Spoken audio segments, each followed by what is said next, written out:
Hello, my name is Paula Guthrie, and I am here to share with you information that I read from a book called Good is the Enemy of Great by Kurt Reese. Please. And this is how the book looks like in case you didn't understand the name of the author. It's right here. It's kind of hard to say for me. But this book is about reaching your full potential. By the way, my dog doesn't know yet that I expect great things out of him, and he chew on my book. So anyway, the book is about reaching your full potential. I have lowered my standards before and said, oh, it's just good enough. That's good enough, knowing that there was a higher level, a better way to do it. And we all have been there. We have been exhausted, we have lost our willpower, and we all have lowered our standards by saying, that's good enough, let's just move on. Now, in what area of your life are you lowering your standards right now? And is it working for you? Now, how is it possible that we see people that are outstanding at what they do? You can see outstanding doctors out there, outstanding secretaries, outstanding nurses, teachers, electricians. And it is because they value, like we all value things at a different level. You see, you may value family more than work. Or maybe your brother values health more than finances. Or maybe your aunt and uncle value fun time versus responsibilities. You see, we all value different things at different levels, and that's what makes us unique. There's nothing wrong with that. There is always room for improvement as well in all areas of our lives. We have our health, we have our finances, we have our work, we have our family, we have our personal life, we have relationships. There's different areas of our life, and there is always room for improvement, right? So right now, in what area of your life do you feel like you need to move from good to better, to better, to better, to best, till you reach greatness? There is always room for improvement, like I said. And it doesn't really matter your skills, and it doesn't really matter your background. What it matters is your determination, that consistency, that you're willing to have a breakthrough. The author shares a story about two basketball players that didn't have the skills to be outstanding. They weren't fast enough, they weren't quick enough to move the basketball, they weren't very skilled on jumping, but somehow they found determination, and through training, through practice, through their consistency of every day getting better, better, better, best, and then great, they achieved what they thought it was impossible. They became outstanding basketball players. So if they can do that, you can do it as well. Anything you set your mind to do, you can do it. But it has to be with the right mindset. It has to be with determination. It has to be with consistency. It doesn't really matter your background. It doesn't really matter your color of skin. It doesn't really matter what skills you were born with.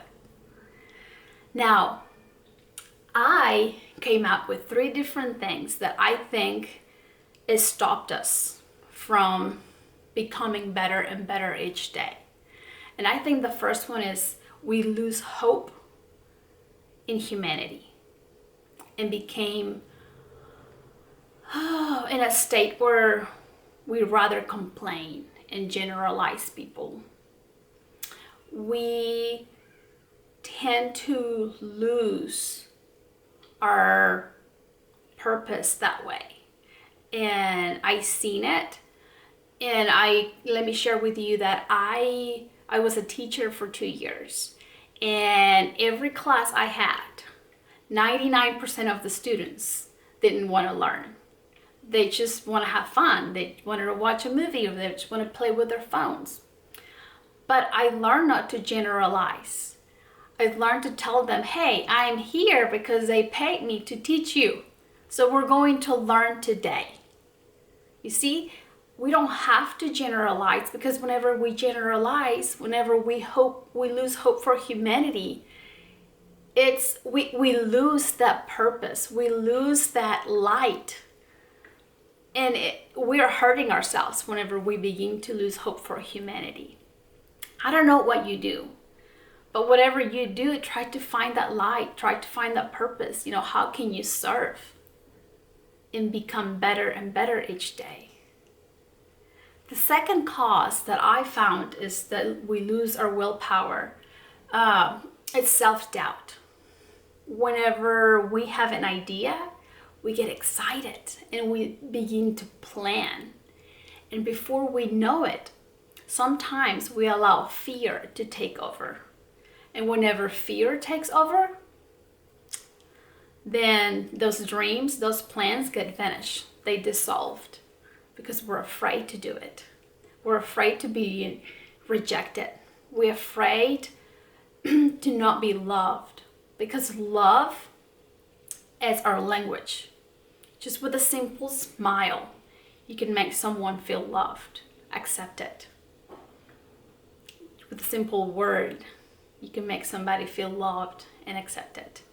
So self-doubt, it's a big one. Fear does not allow us to grow. It is very scary to do something new. It is very scary to begin a new project whenever we let fear take over. And if we allow fear to win, then we are stuck and we don't do it anymore, and we don't grow, and we don't achieve for a greater lifestyle. The third one that I figured out is selfishness. Sometimes we get hurt.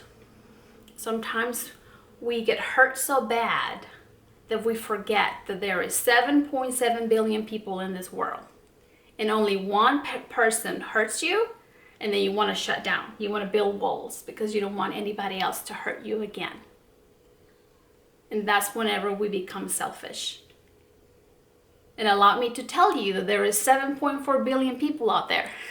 So if 1, 2, or 3, 4, or 5 people hurt you, there is more people out there with a good heart. Maybe these people that came and they hurt you, it was just your resistant, it was just your opponent that was making you grow, that was here to help you become a better human being. So let's stop being selfish. Let's stop being hurt and building walls, because we have so much to give. Like I said a while ago, our language is love. With a smile, with a word, you can make someone's day. So let's begin to think what we can give to life. What fingerprint do you want to leave behind? And the only way to do it is by becoming better and better and better each day. So let's stop being selfish. Let's stop thinking, what can we get out of life? And begin to think, what can I give? How can I share the love that was given to me? Before I click this video to finish, allow me to tell you that sometimes you have to have a meeting, a regular meeting, a weekly meeting or daily meeting between your physical self, between your spiritual self, and between your creator. You have to allow your spiritual self to have a higher volume in your life. Do these meetings often. It helps me. I hope it helps you. This information that I'm sharing with you is just for you to see the possibilities that you have in your life. Blessings to you all, and I hope to see you soon. Take care.